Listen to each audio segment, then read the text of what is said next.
Bismillah. Assalamualaikum warahmatullahi wabarakatuh.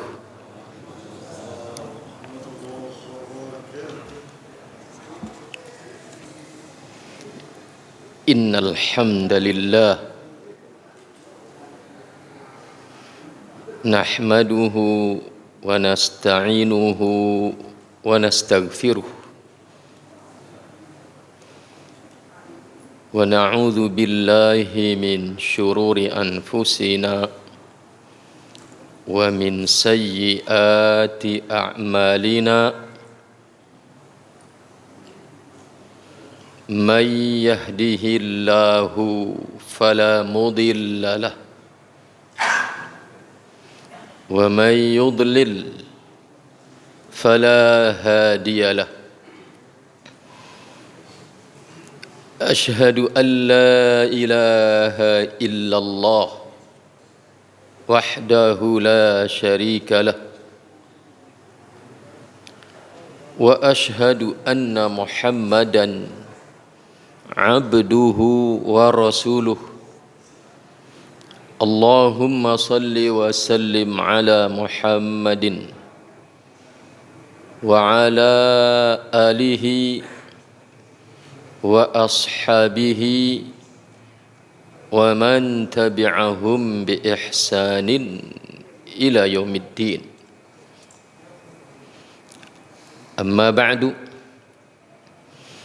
fa inna asdaqal hadith kitabullah wa khairal hadyi hadyu Muhammadin sallallahu alaihi wasallam wa syarrul umuri muhdatsatuha wa kullu muhdatsatin bid'ah wa kullu bid'atin dhalalah wa kullu dhalalatin finnar. Saudara-saudaraku, para bapak, para ibu, hadirin hadirat, ikhwatal iman yang saya muliakan, a'azzani Allah wa iyyakum. Alhamdulillah, kita panjatkan puji syukur kehadirat Allah Subhanahu wa taala atas segala nikmat yang telah Allah karuniakan kepada kita semua. Selanjutnya salawat dan salam kita mohonkan kepada Allah Subhanahu wa taala agar senantiasa dilimpahkan dan dicurahkan kepada junjungan kita Rasulullah Nabi Muhammad sallallahu alaihi wasallam beserta keluarga beliau, para sahabat beliau, dan orang-orang yang mengikuti mereka dengan baik sampai hari kiamat nanti. Saudaraku ikhwatal iman, hadani Allah wa iyyakum. Kita kembali bersama Mukhtasar Jami'il Ulumi wal Hikami karya Al-Imam Ibnu Rajab Al-Hambali, dan kita berada di halaman, karena kemarin sudah kita dapatkan intinya tentang tafsir al-Islam, tafsir al-iman,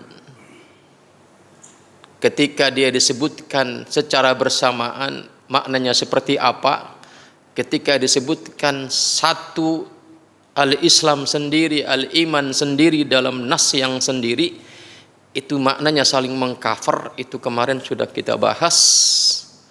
Maka mohon izin hari ini kita lompat ke halaman 18 dari halaman 17 ke halaman 18 bagi antum yang pegang kitabnya. Kita memasuki penjelasan Al-Imam Ibnu Rajab tentang haqiqatu maqamil ihsan. Hakikat maqam al-ihsan sebagai satu dari rukun agama yang terdapat dalam hadis yang berjuluk sebagai hadis Jibril atau hadis Ummus Sunnah. Ya. Hadis Jibril ini ulama juga menyebutnya sebagai Ummus Sunnah. Kalau Al-Fatihah itu Ummul Quran, maka hadis Jibril ini adalah Ummus Sunnah. Setelah Nabi menjelaskan apa itu al-Islam, setelah Nabi menjelaskan apa itu al-iman, kemudian Nabi menjelaskan tentang al-ihsan. Kemarin sudah kita baca di dalam hadisnya yang mulia, ketika malaikat atau lelaki yang ternyata malaikat Jibril ini bertanya kepada Nabi, akhbirni anil ihsan, wahai Muhammad, kabarkan kepadaku tentang al-ihsan. Nabi menjawab, an ta'budallaha ka'annaka tarahu, fa illam takun tarahu fa innahu yaraka. Kata Nabi, ihsan itu adalah engkau beribadah menyembah Allah ka'annaka tarahu, seolah sesungguhnya engkau sedang melihat dia Allah. Fa illam takun tarah, jika tidak bisa seperti itu, fa innahu yaraka, maka engkau meyakini sesungguhnya dia sedang melihat engkau. Itulah al-ihsan. Maka kata Al-Imam Ibnu Rajab Al-Hambali, kita lihat syarahnya. Kata beliau, wa ammal ihsanu, dan adapun al-ihsan adalah faqauluhu sallallahu alaihi wasallam fi tafsiril ihsan, sabda Nabi tatkala mentafsiri al-ihsan, an ta'budallaha ka'annaka tarahu fa illam takun tarahu fa innahu yaraka. Kata al-Imam Ibnu Rajab, yushiru, ini mengisyaratkan kepada annal abda, sesungguhnya seorang hamba ya'budullaha ta'ala, menyembah Allah Ta'ala ala hadhihi sifah, harus tegak di atas sifat ini. Ibadah yang kita lakukan sebagai implementasi keislaman kita, sebagai implementasi keimanan kita, maka sifatnya itu harus tegak di atas sifat al-ihsan, yaitu ka'annaka tarahu fa illam takun tarah fa innahu yaraka, seolah engkau sedang melihatnya atau engkau sedang dilihat oleh Allah Subhanahu wa ta'ala. Maka kata al-Imam Ibnu Rajab, yushiru ila anna al-'abda ya'budullaha ta'ala ala hadhihi sifah. Sifat ibadah kita itu mestinya tegak di atas al-ihsan, wa huwa, yaitu istihdaru qurbihi, menghadirkan rasa mendekat kepada Allah. Ini yang sering hilang dari kita saat kita beribadah. Ya. Istihdaru taqarrub ini yang sering hilang dari kita saat kita beribadah. Ibadah apapun itu yang saya rasakan, entah antum. Ya. Contoh yang paling gampang ketika kita berdoa, ya kan? Doa itu ibadah. Tapi yang menjadi fokus kita adalah terkabulnya doa kita oleh Allah Subhanahu wa taala. Tidak ada pencetusan istihdarut taqarrub. Tidak ada upaya menghadirkan rasa taqarrub, ingin dekat dengan Allah dengan doa-doa kita. Padahal kata Fadilatul Syekh Muhammad ibn Salih Al-Utsaimin rahimahullah, saat seorang itu berdoa, antara yang berdoa hanya fokusnya ingin terkabulkan keinginannya, dengan orang yang berdoa selain ingin terkabul permintaannya juga diniatkan taqarrub kepada Allah, maka yang ini yang lebih utama daripada orang yang berdoa sekedar ingin dikabulkan doanya. Dan keinginan taqarrub kepada Allah, istihdarul qurb, menghadirkan kedekatan, rasa dekat dengan Allah, itu adalah salah satu sifat ihsan.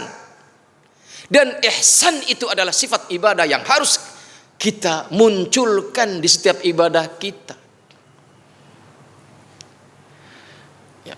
Kata Al-Imam Ibnu Rajab, wahwa adalah istihdaru qurbihi wa annahu baina yadayhi ka'annahu yarah. Hadirkan rasa dekat dengan Allah, hadirkan upaya taqarrub kepada Allah, hadirkan rasa seolah kita berada di hadapan Allah, seolah kita melihatnya. Dan keadaan yang demikian ini, wadzalika yang itu, yujibul khasyata wal khaufa wal haibata wat ta'zim, akan menghadirkan rasa khasyah, rasa takut kepada Allah, akan menghadirkan rasa al-khauf, rasa al-haibah, rasa ta'zim, pengagungan kepada Allah Subhanahu wa taala. Dan ini yang sering hilang dari ibadah kita.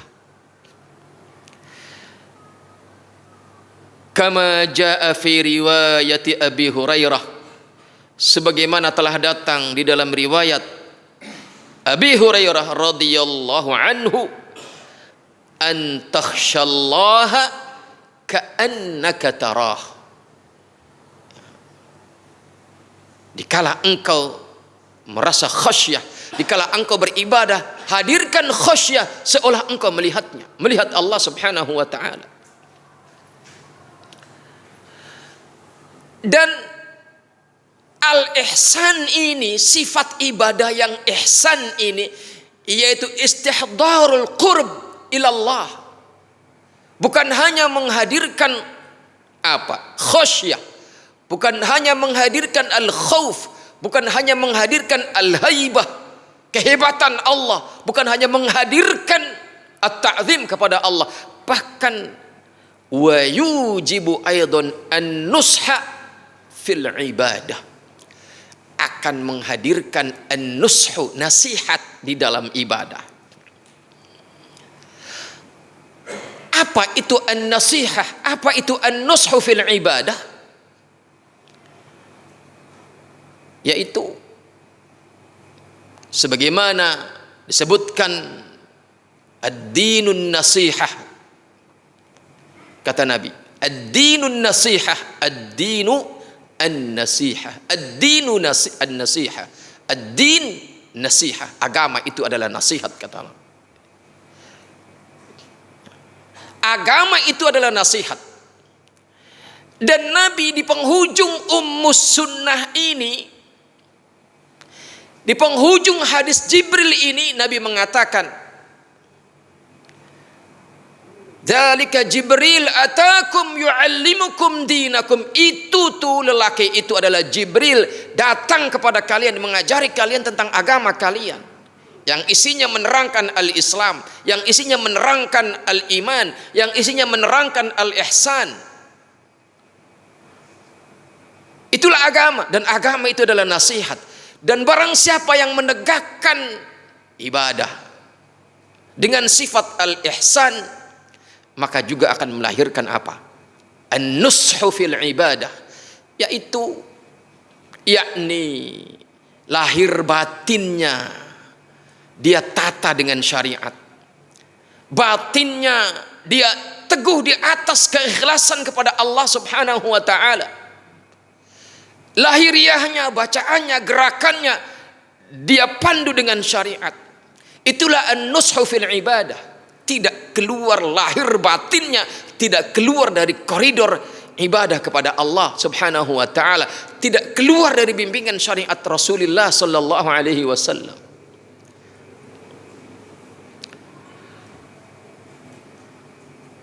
Wa badlal juhdi fi tahsiniha, juga dengan ibadah yang tegak di atas sifat al-ihsan juga akan menghadirkan badlul juhd, mengerahkan upaya yang maksimal fi tahsiniha, di dalam memperbaiki ibadah. Enggak asal-asalan ibadah itu.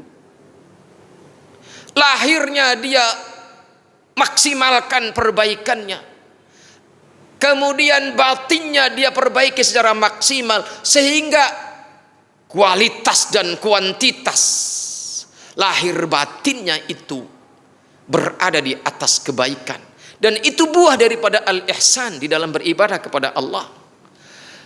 Wa badlal juhdi fi tahsiniha wa itmamiha wa ikmaliha, di dalam menyempurnakan ibadahnya akan melahirkan itu. Maka saudaraku ikhwatal iman, hadani Allah wa iyyakum, inilah yang harus kita perhatikan setelah kita bertahun-tahun menghadiri majelis ilmu bagaimana ibadah yang sesuai dengan sunnah. Maka sekarang mulailah tegakkan ibadah yang ala sunnah, itu sifatnya adalah alal ihsan. Hadirkan rasa dekat, hadirkan rasa ingin mendekat kepada Allah Subhanahu wa taala. Dan beda rasa nikmat ibadah itu ketika hanya ingin apa yang kita inginkan dari Allah tanpa ada rasa ingin mendekat dengan Allah, dengan ketika kita gabungkan keduanya, ingin apa yang kita inginkan dari Allah sekaligus kita ingin dekat dengan Allah, itu beda rasa ibadah kita. Maka cetuskan setiap kali kita akan beribadah, cetuskan ini adalah upaya saya mendekat kepada Allah Subhanahu wa taala. Selanjutnya kata al-Imam Ibnu Rajab Al-Hambali rahimahullah, qauluhu sallallahu alaihi wasallam, sabda Nabi penggalan berikutnya tentang al-ihsan yang berbunyi, fa illam takun tarahu fa innahu yaraka, maka jika seandainya engkau tidak merasa melihat Allah, maka sesungguhnya dia melihatmu. Kata al-Imam Ibnu Rajab, qila, ada keterangan yang mengatakan, innahu ta'lilun lil awal, sesungguhnya itu adalah ta'lil, apa namanya, satu solusi jika mengalami kesulitan yang pertama, maka lakukan yang kedua, yaitu merasa dilihat oleh Allah Subhanahu wa taala. Karena fa innal abda, kata Imam Ibnu Rajab, fa innal abda, maka sesungguhnya seorang hamba, idza umira, apabila telah diperintahkan, bimuraqabatillahi, dengan merasa adanya pengawasan dari Allah fil ibadah, dalam setiap ibadahnya, wastihdari qurbihi min abdihi, dan menghadirkan kedekatan Allah dari hambanya, hatta ka'annal abda yarah, sehingga seolah seorang hamba itu melihatnya, fa innahu qad yashukku dzalika alaih, ini terkadang dan bahkan bisa dipastikan ini sulit kita lakukan kalau setiap ibadah kita merasa seolah sedang melihat Allah. Itu sulit kita lakukan. Fa innahu qad yashukku dzalika alaih. Sungguh sulit ini atas hamba itu. Maka solusinya adalah fayasta'inu ala dzalika bi imanihi bi anna Allah yara. Solusinya adalah dengan keimanan kita bi anna Allah, bahwa Allah itu adalah yara, melihat kita, melihat hamba yang sedang salat itu. Wa yattali'u ala syarrihi wa ala niyatihi wa batinihi wa yattali'u ala sirrihi wa yattali'u ala sirrihi wa ala niyatihi wa batinihi wa zahirihi. Meyakini Allah itu melihat yang tersembunyi dari kita, wa ala niyatihi yang nampak dari kita, wa batinihi yang batin dari kita, wa zahirihi yang zahir dari kita. Wala yakhfa alaihi syai'un min amrih. Tidak ada yang tersembunyi atas Allah dari semua urusan hamba, urusan kita. Saudaraku ikhwatal iman, hadani Allah wa iyyakum. Ada satu problema yang perlu kita angkat. Ketika bahwa rukun agama itu adalah al-ihsan.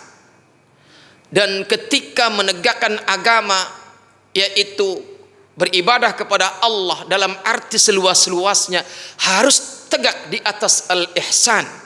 Sedangkan al-ihsan itu adalah anta'budallah ka'annaka tarah fa illam takun tarah fa innahu yaraka. Pertanyaannya kemudian, bolehkah ketika kita sedang ibadah merasa dilihat oleh Allah, kemudian dalam persepsi benak kita itu Allah yang melihat kita, kita persepsikan dengan sesuatu yang laisa kamitslihi syai'? Boleh enggak kita bayangkan Allah itu adalah sesuatu yang tidak ada yang semisal dengannya? Saudaraku ikhwatal iman, hadani Allah wa iyyakum. Kata Fadilatul Syekh Muhammad ibn Salih Al-Utsaimin rahimahullah, beliau menjelaskan sifat Allah itu ada sifat dzatiyah kas-sam'i wal basar. Itu sifat zat Allah.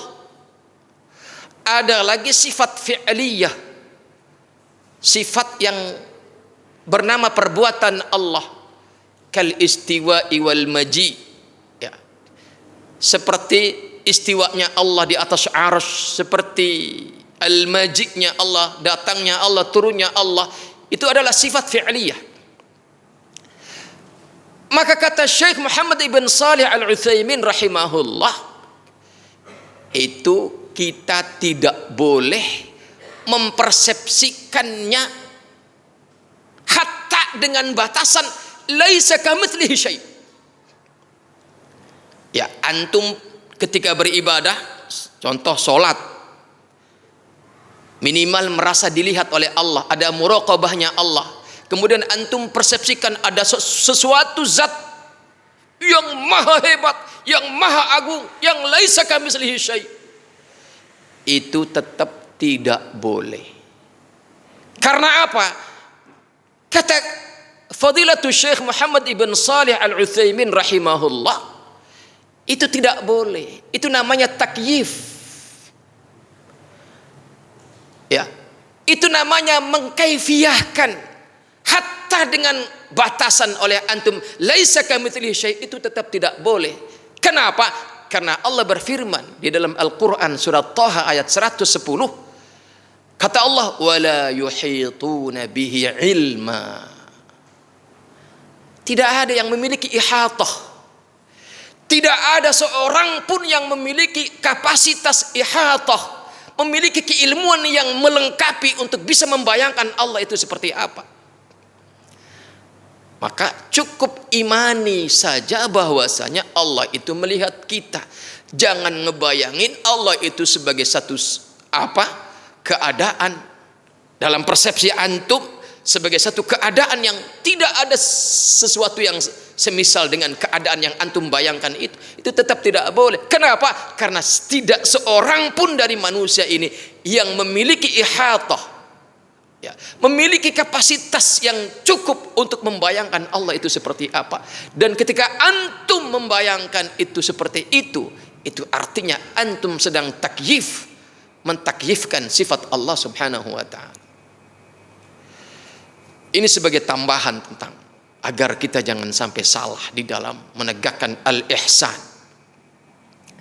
Saudaraku ikhwatal iman, hadani Allah wa iyyakum. Lihat, buah daripada beribadah kita dengan tegak di atas sifat al-ihsan akan melahirkan al-khasyah wal khauf wal haibah wat ta'zim dan an-nushu fil ibadah, dan juga akan melahirkan badlul juhd fi tahsiniha wa itmamiha wa ikmaliha, bahkan akan melahirkan kelezatan tersendiri yang tidak didapatkan oleh orang yang beribadah kepada Allah, hanya menginginkan apa yang dia inginkan dari Allah, tapi tidak merasa ada kedekatan dengan Allah, tidak ada merasa upaya mendekatkan diri kepada Allah Subhanahu wa ta'ala.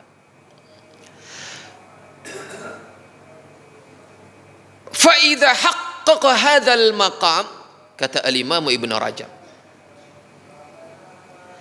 apabila seseorang telah haqqaqa, merealisasikan makom ini, kedudukan ini,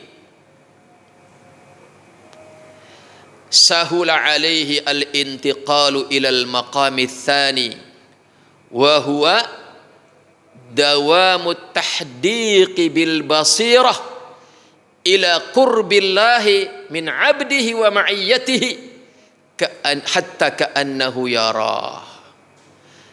Kalau kita sudah bisa merealisasikan apa yang tadi dijelaskan, maka kita akan mudah untuk apa? Dawamut tahdiq bil basirah ila qurbillahi ta'ala min abdihi wa ma'iyyatihi.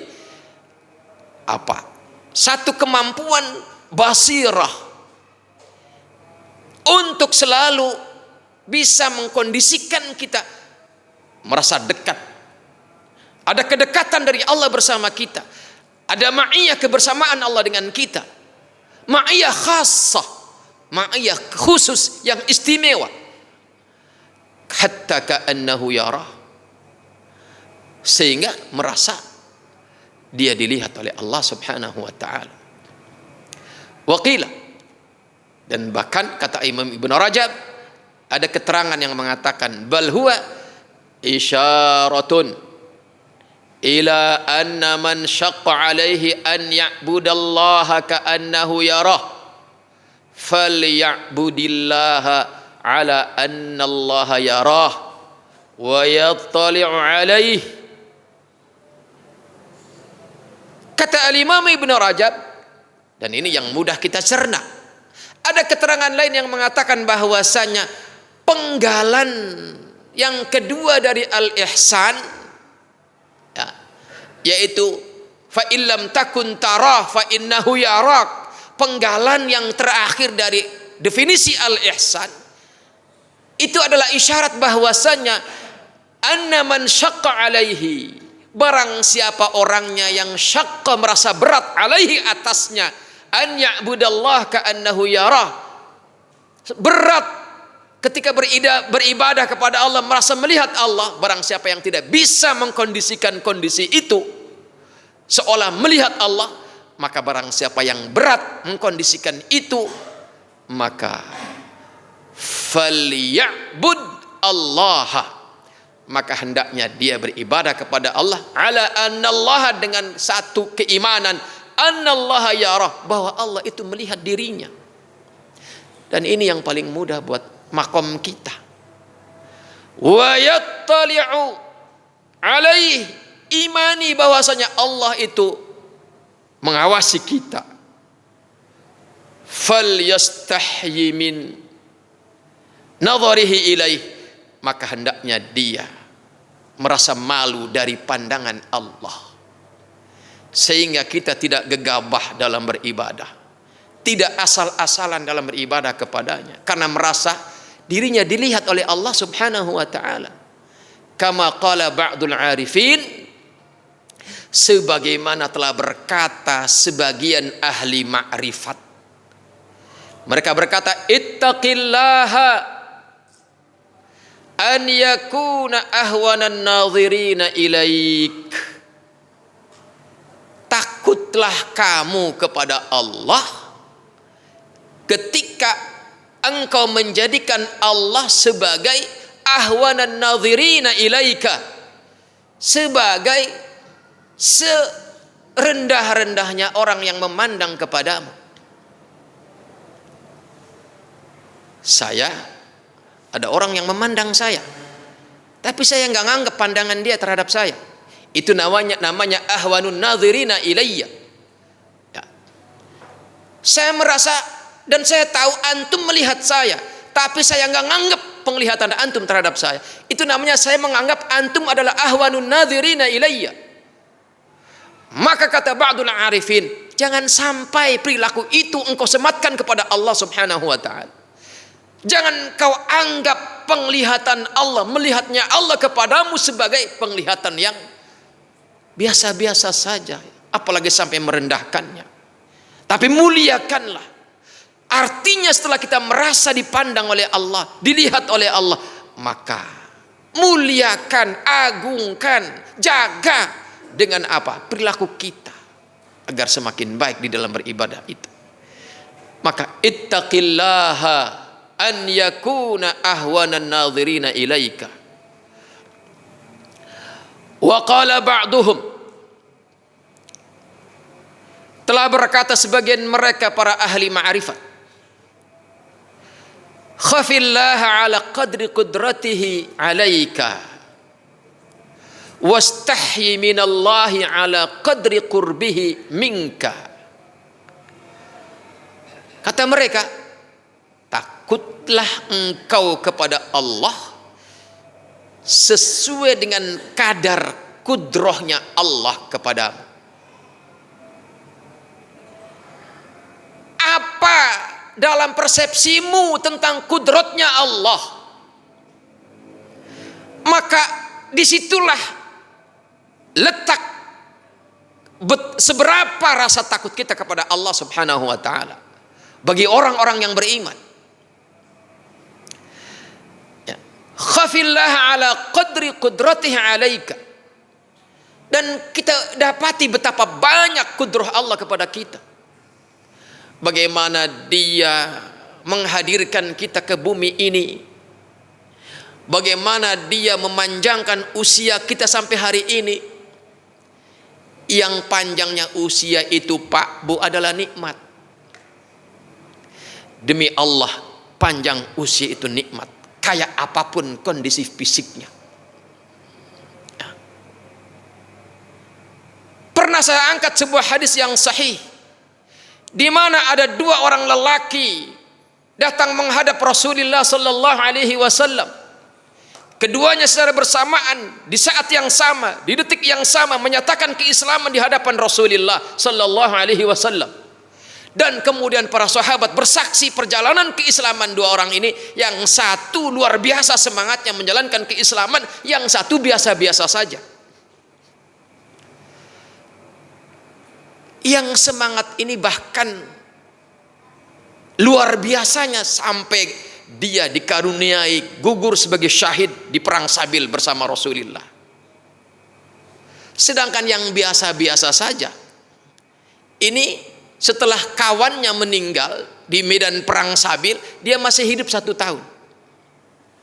Islamnya biasa-biasa saja, dipanjangkan usianya 1 tahun lebih daripada kawannya, usia keislamannya, karena Islamnya bareng. Ya.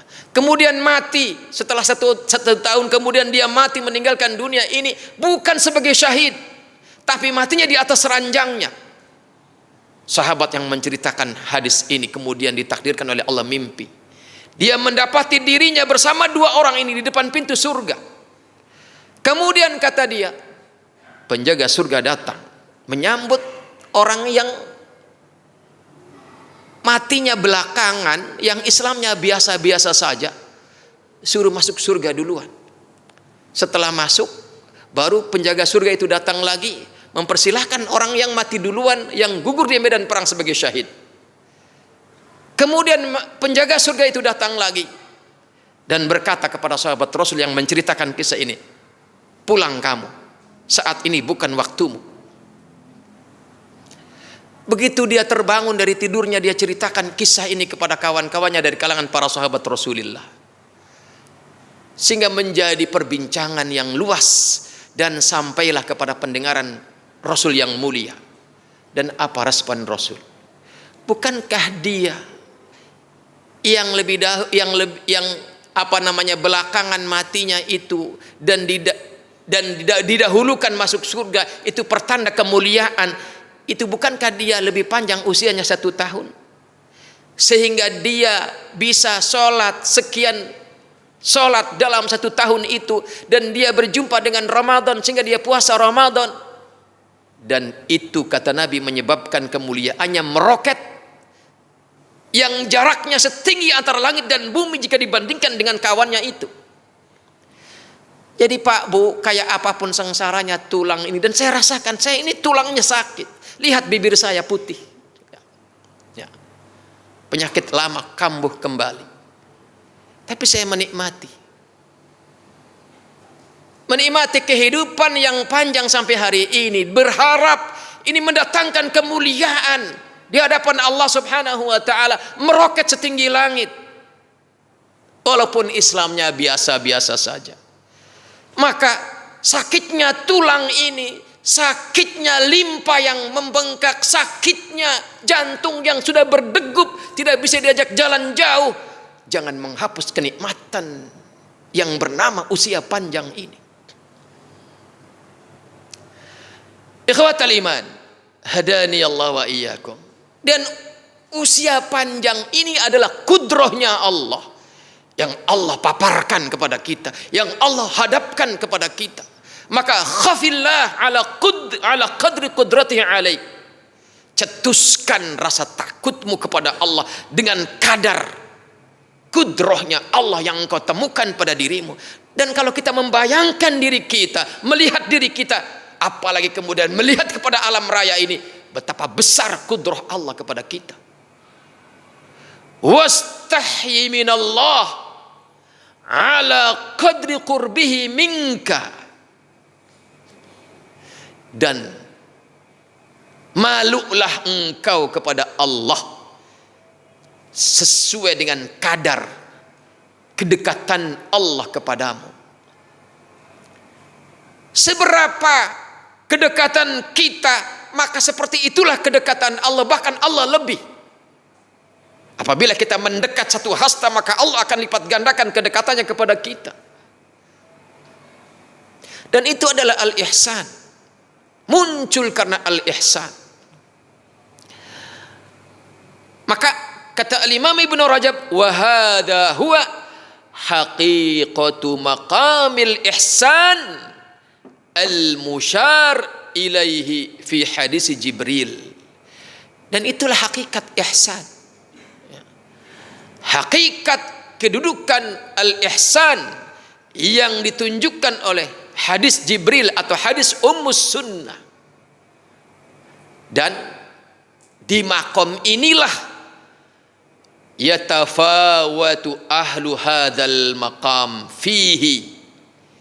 Di makom al-ihsan inilah seseorang dibedakan oleh orang lain. Ya. Saya sholat, antum sholat, sama rokaatnya, sama durasinya, sama jenis bacaannya, tempatnya di tempat yang sama, tetapi dibedakan oleh apa? Oleh maqamul ihsan yang kita tegakkan saat kita menegakkan sholat itu. Maka kata al-Imam Ibnu Rajab, wa yatafawatu ahlu hadzal maqamu fi, wa yatafawatu ahlu hadzal maqami fi, bertingkat-tingkat para ahli hadzal maqam. Ya. Maka ilustrasi sederhananya, Saya sholat, antum sholat. Di waktu yang sama, disepakati tempatnya sama, disepakati jenisnya sama. Disepakati durasinya sama. Disepakati semuanya menjaga keikhlasan. Ya. Tapi tetap saja akan terbedakan antara sholatnya saya dengan sholatnya antum. Dibedakan oleh apa?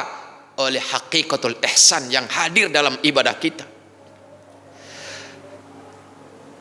Saudaraku, ikhwatal iman, hadani Allah wa iyyakum. Maka tengoklah seberapa besar kudrah Allah kepada kita. Ya, pasti kita akan mendapati betapa luas dan agungnya kudrah Allah kepada kita. Yang salah satunya paling sederhana adalah apa?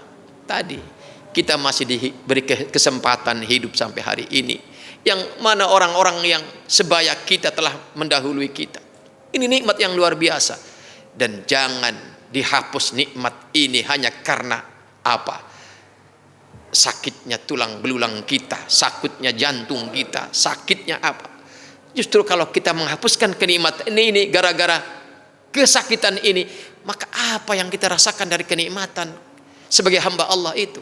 Yang ini sakit, yang ini juga ikut sakit. Maka semakin buruk keadaannya. Maka khafillah ala qadri qudratihi alaika wastahyi min Allah ala qadri qurbihi minka. Wa hadha huwa haqiqatu maqamil ihsan al-musyar ilaihi fi hadis Jibril. Dan kita, tingkatan kita di dalam ibadah kita kepada Allah antara kita dengan yang lainnya itu dibedakan oleh seberapa bagus maqam ihsannya, bihasabi quwwati nufudhil basair, sesuai dengan seberapa kuat daya tegaknya basirah kita di dalam menegakkan al-ihsan ini. Wallahu a'lam bissawab. Semoga ini menjadi pencerahan buat kita, dan kita akhiri dengan kafaratul majlis.